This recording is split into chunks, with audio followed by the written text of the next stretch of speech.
Hello everyone, Dennis Chang here. I'm in Taipei, Taiwan. It's my last week here. Next week I fly back to Japan.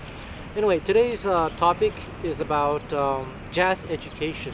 Some of what I believe to be misconceptions, things that confused me a lot when I was younger for sure. And I know that confused a lot of people that I talk to, people who are learning. So if you're new to learning jazz, I think this is a great video to watch, but it's highly philosophical. I'm not going to teach you like how to play or anything, but I'm going to talk to you about certain things that people may say that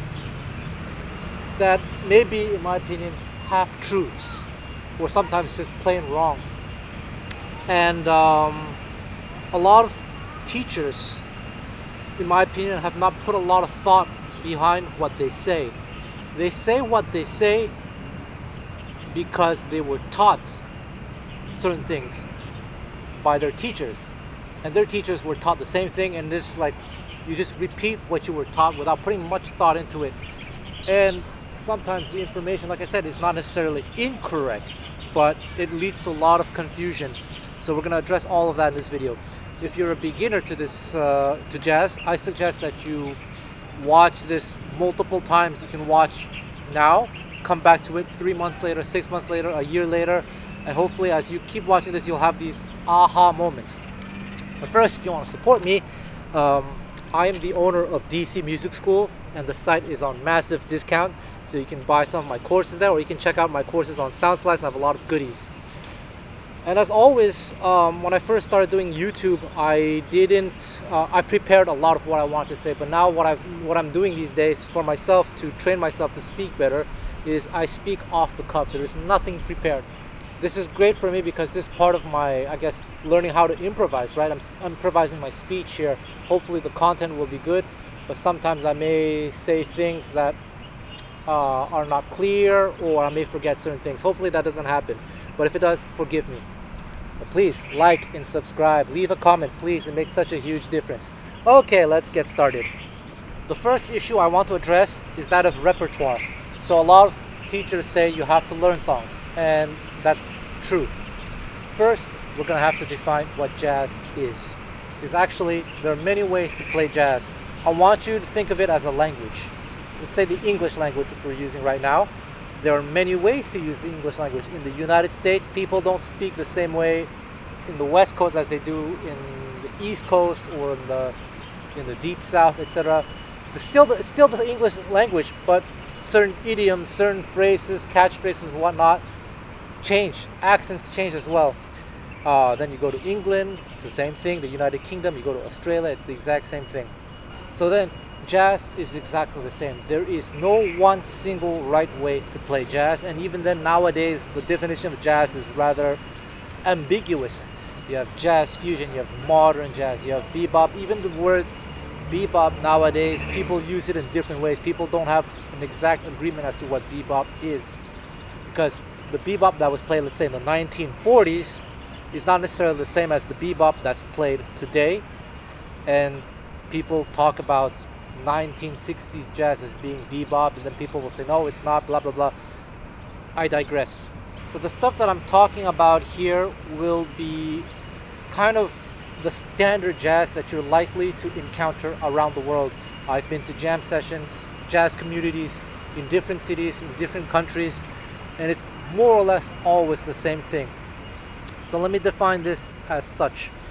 When you learn to play jazz, it tends to be a community type of music. Meaning that, let's say you go to a random jam session, whether it's going to be in Tokyo, here in Taipei, or New York, Chicago, Mexico City, or Rio in Brazil, it's more or less the same thing. You're going to be playing what we call standards, jazz standards. And then you're going to be jamming according to a set tradition. Basically, you go on stage, someone calls a tune, let's say Autumn Leaves. Yeah, you play the melody, you solo, everyone takes a solo, maybe the bass player takes a solo, then you maybe do some trading. If these terms are foreign to you, it doesn't matter, but I'm just saying that the stuff that I'm talking about here in this video is based on a tradition. So whether you play swing jazz, gypsy jazz, or quote-unquote contemporary jazz, anything after 1940s basically, It's the same information. And if you're into a jazz that has nothing to do with this culture, for example, let's say you just want to be a solo jazz guitar player, you don't want to play with anyone, you just play at home, this will not apply to you, okay? And this is very important to know, because a lot of people, usually in countries or cities where the jazz scene is not so highly developed, you have people who have this idea where they think jazz is literally anything goes, anything, no rules whatsoever, like almost like free jazz. Or so you'll have people, vocalists, show up and ask, they want to sing something by Mariah Carey or something, or Can't Take My Eyes Off of You, something that they saw from a movie, and they want to do it exactly the way it was played in that movie or in that recording, almost like a karaoke. That is not how the jazz culture works. And so you have to learn how to choose the right songs in the right moment to play in the right situation. And this is how you learn how to do that, by going to jam sessions first as a listener. Don't even have to participate, and feel free to ask questions. Watch how it goes. Go every week. Take 6 months to go every single week as a listener, and then make note of the songs that are being called. Talk to the musicians, talk to the hosts. Usually the hosts are the advanced musicians, hopefully, and not always the case. But you'll notice there's going to be a standard repertoire. Often, Autumn Leaves, There Will Never Be Another You, Have You Met Miss Jones, It Could Happen to You, All the Things You Are, Blues, Rhythm Changes, etc. You start to make a list of such things. It's the same thing when you play gypsy jazz. Hopefully there's a gypsy jazz community where you are. You'll see people will be playing songs like, Nuage, Daphne, Swing 42, Minor Swing, I Found a New Baby, etc., etc. Or if you're into like trad jazz, you'll see it's the same thing. Pennies from Heaven, I Can't Give You Anything But Love, Some of These Days, I Surrender Dear, etc., etc. There's a common repertoire that people can choose from in order to jam. So you can be going to a country, meet people you've never met before, don't speak the same language, but you say, Autumn Leaves? Okay, what key? And then maybe they might say the standard key. That means G minor. Things like that. You learn this by being part of the community. This is community music. This is very, very important. And as you get more advanced and you meet like-minded musicians, people that you become friends with, then you can start to explore more obscure tunes. Or when you form a band, etc., you get to choose songs that are maybe outside of this kind of common core repertoire.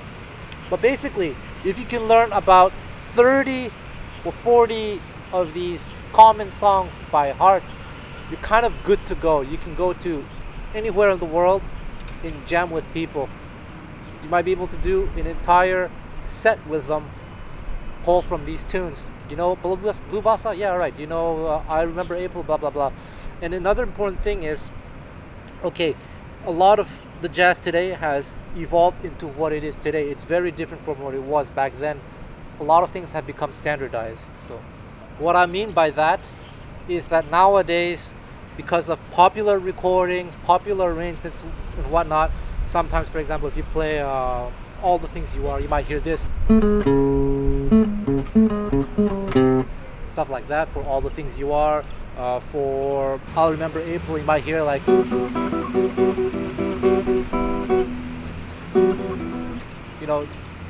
there are certain grooves and everything, whereas back in the day it was not necessarily like that. But this is the community that exists nowadays, so it's good to go out, to be part of the community, to become aware of the standard practices. And this is a very important step, because a lot of people are not following this step at all, and that's why they cannot progress. Or people are trying to be part of the community, they're going to jam sessions, but they're not making note of these little standard practices and then going home and working on them. So you have people who go to jam sessions for 10 years and still don't know the chords to All the Things You Are or whatever. I've seen this. The point is, be part of the community, make notes, mental notes of what is being played, the arrangements, make note of them, go home and work on them, commit them to memory. That's going to be your practice material. Okay, Then they tell you, learn the songs, learn the melody. Here's another thing that's very important nowadays with technology that we have the fake book and the real book and whatever, iReal Pro, whatever. A lot of chords seem very, very standardized. And you may hear people say, oh, those aren't the correct changes.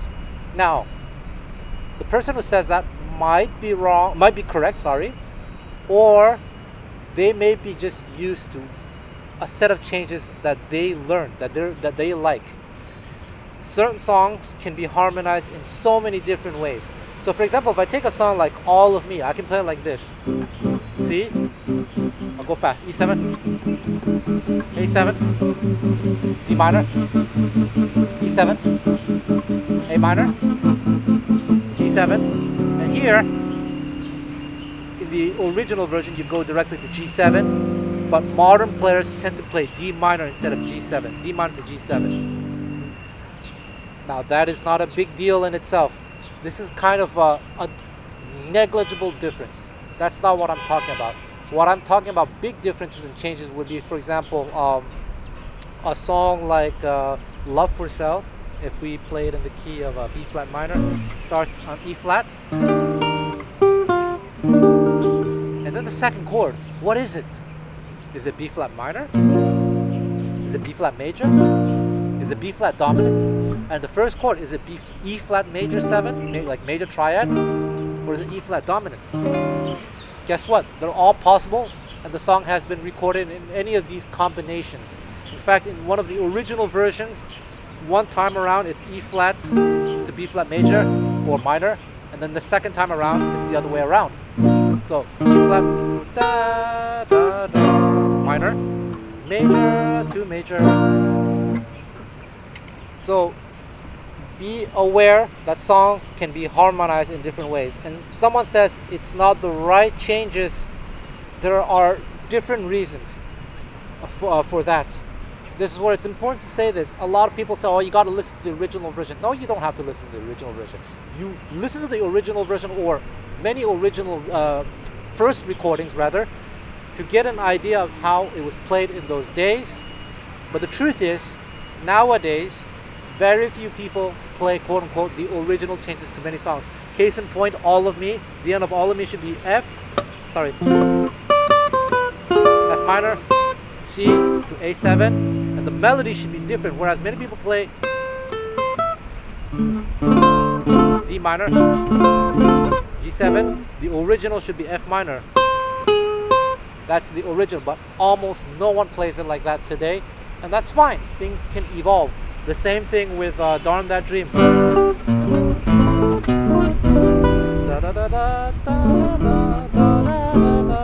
Here, well, G over B first of all, the original. Then after B flat diminished, whereas nowadays people play B flat minor, E flat 7, and the melody gets changed to F natural.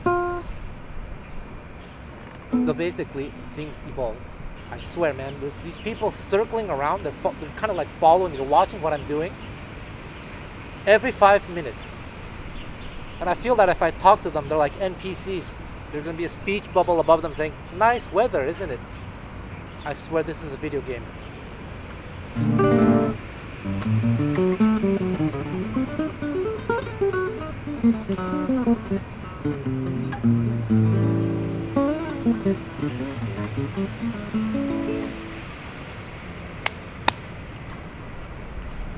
Nice weather, right? Nice weather, huh? That's what I hate about filming outdoors. People are always curious about what I'm doing. They just come and stand in front of my camera and watch me. Alright.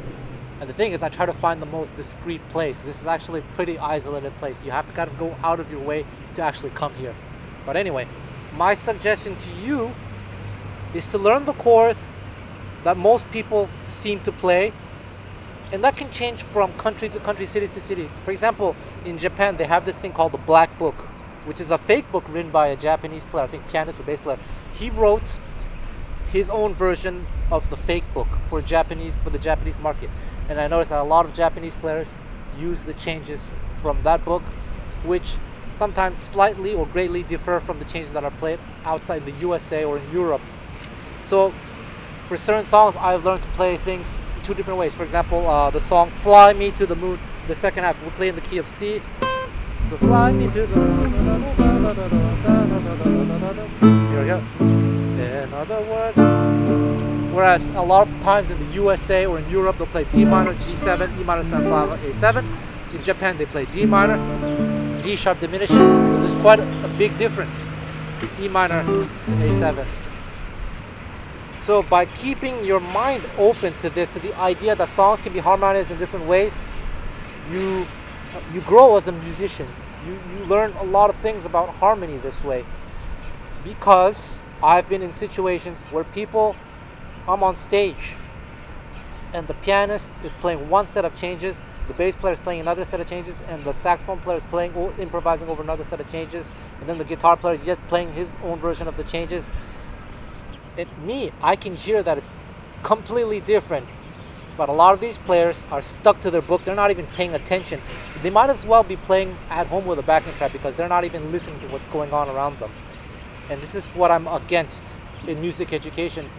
How a lot of it has become, even among quote-unquote professional musicians. Just because you're a pro doesn't mean that you're a good musician. I want you to train your ears to become sensitive to these nuances. So that was the topic of harmony. And then next thing I want to talk about, again, this topic of musicianship. The standardization that has come as a result of the technological advances. A lot of it is really good in my opinion. More good than bad, but there is some bad.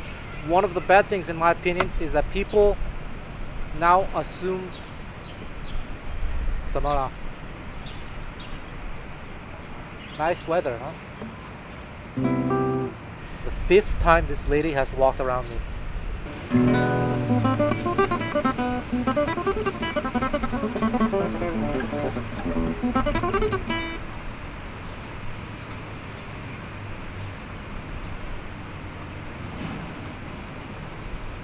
So the next topic about chord voicings. It's great that we have the real book and all that stuff because it makes learning a lot easier to have things standardized. Makes things a little bit less creative unless you really think about creativity, but I digress. One thing though that is not so good in my opinion, a lot of these real books are written kind of a similar format. They use 4-note chords when they write. It's just standard practice in jazz nowadays. So let's say you're in the key of C and you have the one chord, which is C major. Chances are on the real book it's going to say C major 7, maybe C6 for some people who are a little bit more aware, so to speak. The 2 chord is always written as D minor 7. The 5 chord is always written as G7. But this is a very important point, is that in the early days of jazz music, triads were played a lot. They still are today. But nowadays, jazz students or even professionals, when they see a chart and they see C major, they'll just play C major 7. So you're playing a song like, I don't know, let's say you're playing a trad jazz standard like Sweet Sooth. Chances are they're going to play like this. Every star above is the one I love, Sweet Sooth.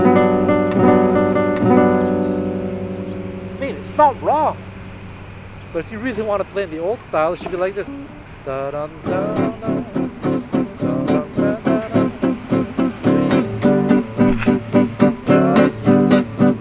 Plain triad or 6.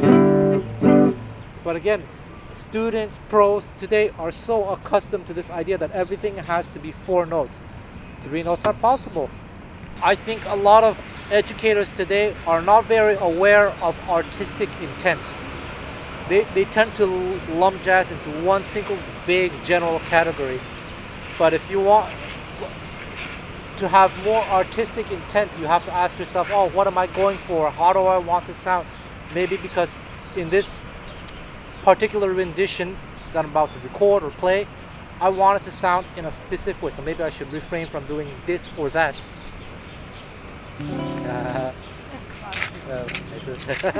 Try.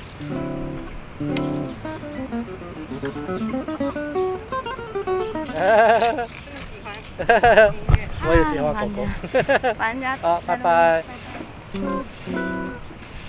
Okay, that's an NPC that I like though.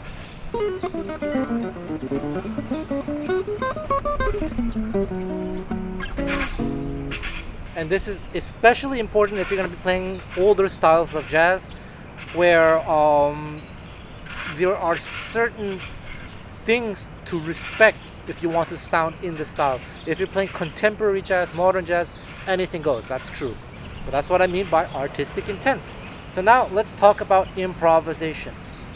I think a lot of days, if you go on YouTube especially, a lot of topics, they're always talking about soloing. Very few people talk about musicianship. And as those of you who follow my channel know, sorry, I'm looking at my microphone so that it captures my voice clearly. Usually I would look at the camera there, but what was I going to say? Musicianship is not talked about enough, in my opinion. Musicianship meaning artistic intent, knowing exactly what you're going for, choosing your harmonies carefully, choosing the notes that you play very carefully, choosing the number of choruses you're going to play so as not to bore the audience. Can you tell a story in one chorus? Can you tell a story in two choruses? If you're playing a very slow ballad and there are 5 soloists, do you need to have 5 soloists? Can you maybe not divide the solos into like AA, then BA, A, B, things like that? That's musicianship. But I digress. People focus a lot on improvisation, then they're going to talk about like bebop scales, this lick, this arpeggio, this concept. All of this information is correct, is good. But again, I want to be approaching this from the topic, from the perspective of musicianship. So, as I said earlier, there are many ways to speak the English language depending on where you're from, your environment, your country, etc. And so too it is with music. If you're into older styles of jazz, the improvisers of the 30s, the 40s, 50s, 60s, you should be aware of how they approached improvisation. And I talk about this in previous week's video, so I'm not going to repeat myself. There's a lot of it is melody based. When I mean melody based, I mean storytelling. I don't necessarily mean that they play the melody to the song, but meaning that when they're improvisation, there's kind of like as if they're writing a new melody to it. A lot of it can be based on the original melody, of course. And I say this because nowadays in the education that you get, there's a lot of emphasis on chord scales or things like bebop scales, enclosures, all that stuff. A lot of these terms that are used today did not exist in those days. Dorian, Phrygian, bebop scale. You have to keep in mind that jazz education, as we know it today, is a relatively recent invention. It's hard to give an exact date, but it started getting popular in the 1970s. For example, to give you a point of reference, the first official jazz program, as far if I'm not mistaken, in Canada was in the 1980s. And then other countries didn't have official jazz education programs until later too. So it's a relatively new thing. And they started standardizing a lot of the terminology that we use today. Whereas if you look at method books, the very few method books that existed in the 60s, the 50s, you'll notice that nothing was really standardized, and teachers, you invented their own notation systems. Sometimes the chord notation, I've seen books from the 60s, 50s, where they wrote chords in ways that I had never seen before. If you're curious about this, you can just investigate it for yourself. So basically, and everyone was inventing their own system, so to speak. And then the 70s, some systems became more common, maybe because of a school, let's say the Berklee College of Music certainly had a big role in standardization, for better or for worse. I think it's good, but you have to be aware of this. Why? Because in those days, bebop improvisers were not thinking altered scale, and they were not thinking bebop scale. They were thinking ideas, melodic ideas that they heard their entire life and that they learned how to embellish. This thing that they call the bebop scale, let's say over A7.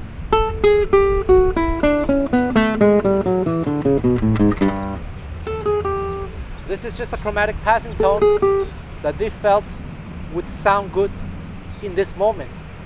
But it's not the only passing tone that exists. You can do this, let's say over A7, same thing. That can work. That can work. You don't have to put the passing tone here. which is the A flat. You can put it, I don't know, you can put it there over the same chord. What it was is that jazz musicians in the 30s, 40s, 20s, if they were lucky to be able to get some kind of quote-unquote formal education, the education that they were likely to get was very, very elementary. They would learn the simple major and minor scales and the minor variants, harmonic minor, melodic minor. And they would learn basic arpeggios. That's it. It's no different from a lot of the basic classical music theory education that kids receive today. Because in those days, jazz was not considered by the mainstream as a very serious music.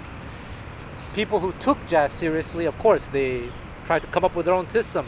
Like I said, everyone came up with their own system. They made sense of everything in their own personal way. And that's why you have all these players in the past who had their distinct, unique styles. Whereas a lot of players today, they kind of, in some ways, sound the same. For better or for worse. I think it's great nowadays that a lot of players have the opportunity to reach a very, very good level. Whereas a lot of, in the past, only a select few could ever become good. So why is this important? It's because if you want to play, let's say, older styles of jazz, like trad jazz, Django Reinhardt, Gypsy jazz, whatever, the approach to take then is not to think in terms of scales or arpeggios. Certainly study them to have reference points on your fingerboard, but when it comes to actual material, you have to learn vocabulary. And the vocabulary is learned by studying your favorite players and trying to make sense of what they're doing. For example, if you play Gypsy and you want to, let's say, play something over E7 in the key of A minor, you'll quickly realize if you listen to the music that if they play, let's say, a scale, let's say the harmonic minor scale, which is something that people teach, they almost never play it ascending like this. They almost always play it descending only. And when they ascend, they often ascend with an arpeggio. Now that sounds in the style.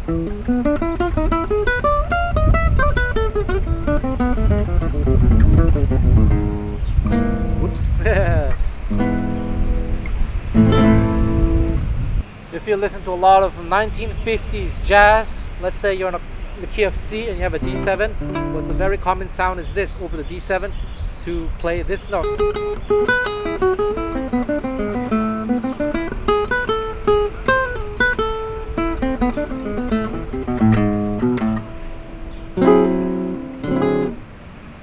These are things that you're going to discover by listening to your favorite players.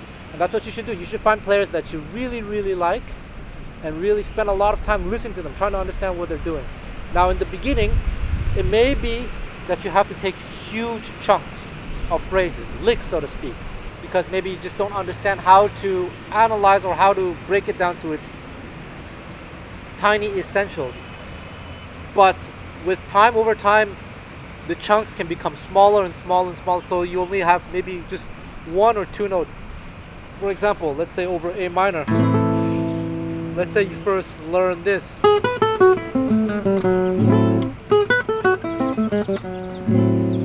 That's what you know how to do. You don't really understand why it works over A minor, you just know it does and it sounds cool. It's a lick. Of course, it's not real improvisation when you play it that way all the time. But over time, you're going to realize, oh wait, this note here over A minor, that's the same as this one, it's the 6. So if I know my A minor arpeggio,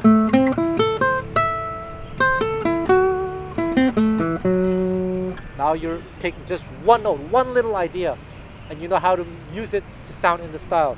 You also have this in that phrase. This, that's an enclosure. Oh, okay, so it's basically the scale tone above the A and the chromatic below. So,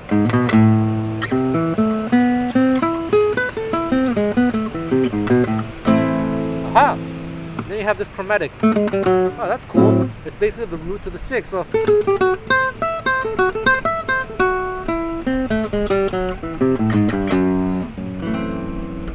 that's what I mean.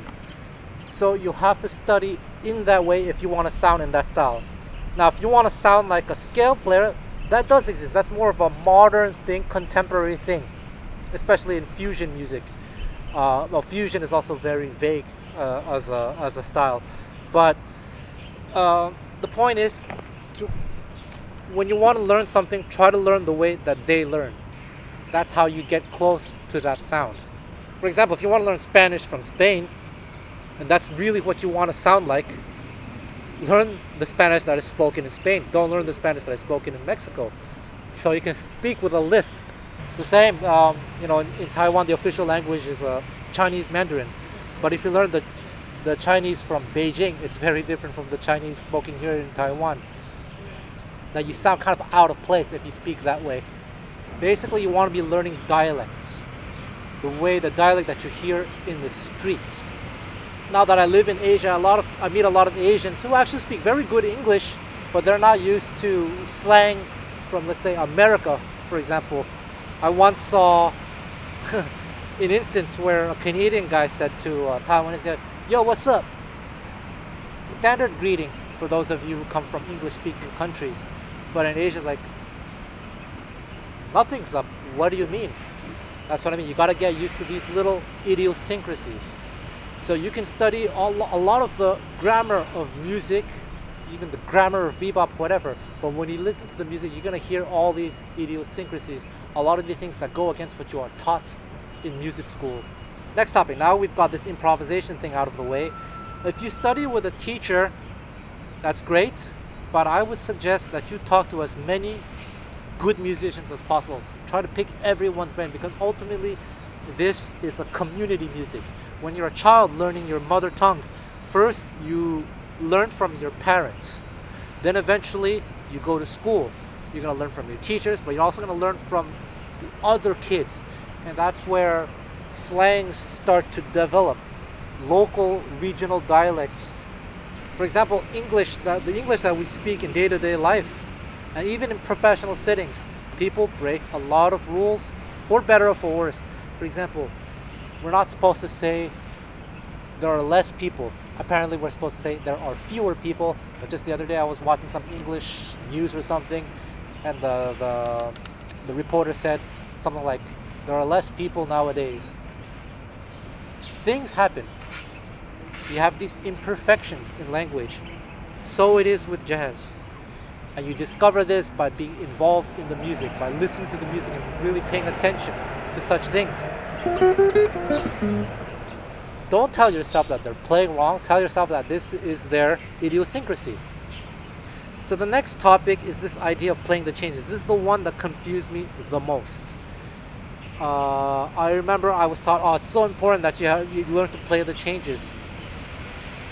Then I encountered songs like rhythm changes.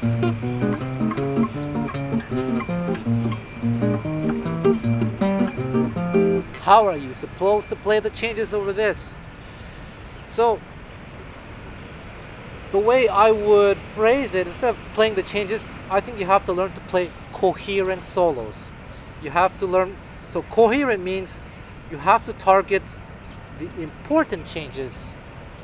And sometimes this is open to interpretation. I've talked about this in a lot of my videos. In fact, I have a course about this on my SoundSlides page, not on DC Music School. It's called like Harmony. They're like 2-3 volumes right now. And I talk about this. What's more important is the direction of the harmony rather than the individual chords. And sometimes, depending on the style, depending on the dialect, what one plays over one particular chord or another can depend. It might not necessarily be based on the chord itself. For example, if you have a 2-5-1 in the key of C, D minor, G7, you would think, okay, D minor, I need to play some kind of thing that's related to D minor. Then G7, I have to play something that's related to G. Then to C. But what you'll realize if you listen to players as early as the 30s, if there's a D minor or a G7, to a G7, sorry, sometimes they might just think only D minor over the D minor and the G7. They completely ignore the G7. They just play D minor. Or they may use a substitution. I've talked about this in previous videos. One of the most common substitutions over G7 is to think F minor. F minor, actually the note C in F minor is quote unquote wrong over G7, but it's something that they did in those days. This is the idea of harmonic direction. It's such a huge topic, I'm not going to talk about this here. So that's what I want you to be aware of. When they say play over the changes, it does not mean that you play C over C major when you see a C major. It doesn't necessarily mean that you play D mixolydian over D7 when you see D. It can mean a lot of things. So I prefer my terminology, which is coherent. It makes things a little bit more general, so to speak. It's vague. So to discover how to play coherently, you have to go back to the source, to the players that you like, to see how they approach the changes. Because sometimes it's open to interpretation. Which chords you want to emphasize as an improviser is sometimes open to interpretation, especially when you have a thing like rhythm changes. Because there's no one single right way to accompany the rhythm changes. It can be this, it can be this, it can be this, it can be, I don't know, tons and tons of variations. And the accompanies are often improvising these variations, so actually you cannot even predict what the accompanist is going to do. Usually they'll do something relatively coherent though, usually. It means as a soloist, you can choose, for example, to only solo in the key of B flat. You can choose to solo using kind of B flat blues, that kind of thing. You can tell yourself, all right, I'm going to play 1 bar of B flat, 1 bar of C minor, 1 bar of B flat, 1 bar of C minor. Or you can of course choose to play every single chord.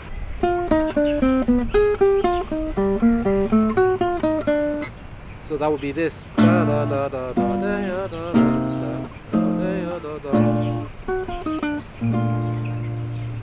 Quite a lot of things. You can use substitutions, etc. So by listening to your favorite players and trying to make sense of what they're doing, you're going to learn a lot about this playing coherent idea. I'll tell you what, like when I was learning Gypsy jazz, one thing that, again, at that time when I started, I deeply held to this belief that you had to play the changes, that you had to play every single chord as it was written on a chart. So over minor swing, the turnaround at the end, it goes like E7, then turnaround. Let's say A minor, E7. There are many ways to play the turnaround too, but let's just say A minor, E7. Well, over the E7, Stokolo-Rosenberg was playing this shape, and that confused the hell out of me. It's like, why is he playing this? How does this make sense? This has nothing to do with E7. Well, actually, it didn't sound bad to me. So that actually doesn't matter. If it doesn't sound bad, then it's not bad. But see, what does this have to do with E7? Well, let me tell you, it has nothing to do with E7. What this is an A minor, a half step below. So Stokolo-Rosenberg, he doesn't know theory, by the way, but by his, he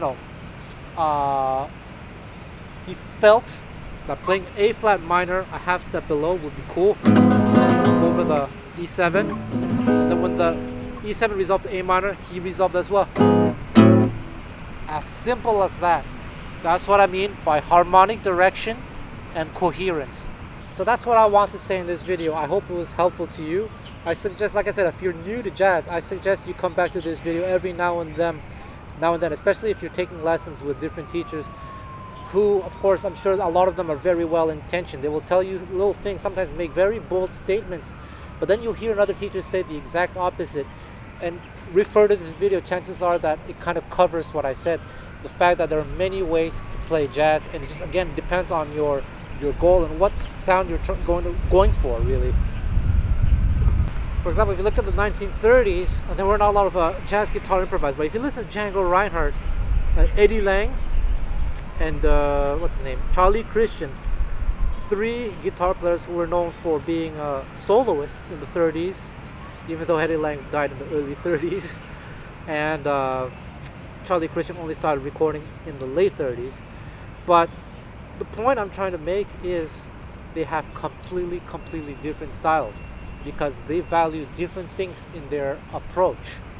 And so you have to discover your approach to jazz. And the best way to do that is to focus on the players that you really like, to really check out what they're doing. And by taking information from different musicians, you're going to create your own style. I would like to say that when I improvise, I have my own style, even though it's not like super original, but it's my own style based on all my influences, bebop, Django, gypsy jazz, early 30s, and even classical music. It's kind of, I've made my own style based on all of this. Creating your own style doesn't mean that you have to sound like so unique like Alan Holdsworth. It just means that you have your own preferences, and that's what a lot of the musicians in those days had. One last thing that maybe I didn't say that I should say, and that I have said in also previous videos, regarding accompaniment, the chords that we play. If you investigate recordings from the 50s of the Miles Davis Quintet, it's very interesting. They had this philosophy where it's not free jazz, but I don't know what kind of conversations Miles might have had with his musicians, but it seems that he just wanted them to be themselves and play however they felt. So what would happen is, in one chorus, check out the song If I Were a Bell, for example, from the 1950s. I think it was with Red Garland. He's playing a set of changes. The bass player has his own idea, and the soloists have their own idea as well. Usually the differences are not so big that it would sound bad, but you only notice it if you listen very attentively. And what's very amazing or interesting is that from chorus to chorus, the changes are slightly changing every now and then. So that's what I was talking about, creativity early. Now, whether you like this or not, I don't know. There are other bands where they prefer where they stick to the chords more or less with very little variation.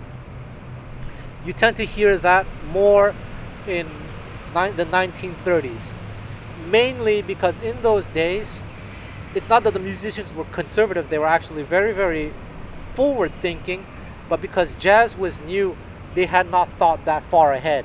So a lot of the variations that they did in the 30s, even if they were different from instrument to instrument, it usually didn't clash too much. Whereas nowadays, for example, this chord progression, let's say G to D7. In the 1930s, it could be just G, D7. Or it could be G, G over B, B flat, D7. Usually something like that. Whereas nowadays, that same chord progression, you have those two options already, but you can also have G, G sharp diminished, A minor 7, D7. You can have G, C9, F sharp minor 7 flat 5. Sorry, G, C9, B minor 7 flat 5, E7, A minor. You can have G, C major 7, B minor 7, B flat minor 7, A minor. Tons and tons of variations, passing chords that, if depending on the tempo, if you're playing in this tempo and the pianist decides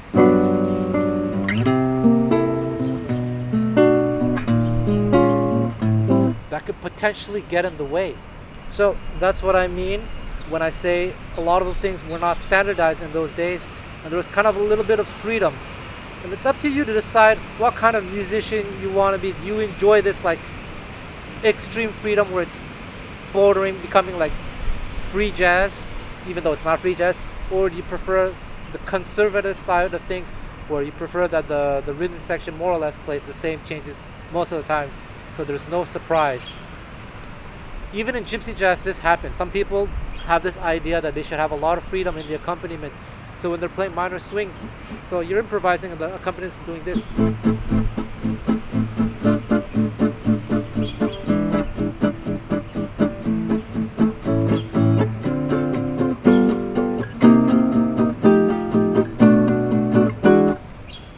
This kind of forces the soloist, well, maybe not force, but it's definitely gonna be clashing against what the soloist is doing if the soloist was taking the original changes.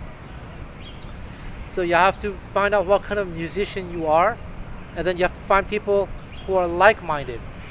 If the person that you play with insists that they should have the freedom to completely change the harmonies every chorus, you have to find other musicians. But if you're into that, that's cool. That's what I mean, that music is free in that way. Get yourself involved in the community, then find the people who you get along with whom you have human chemistry, but also musical chemistry. Play with them. There we go. Let me know your thoughts. Thank you very much.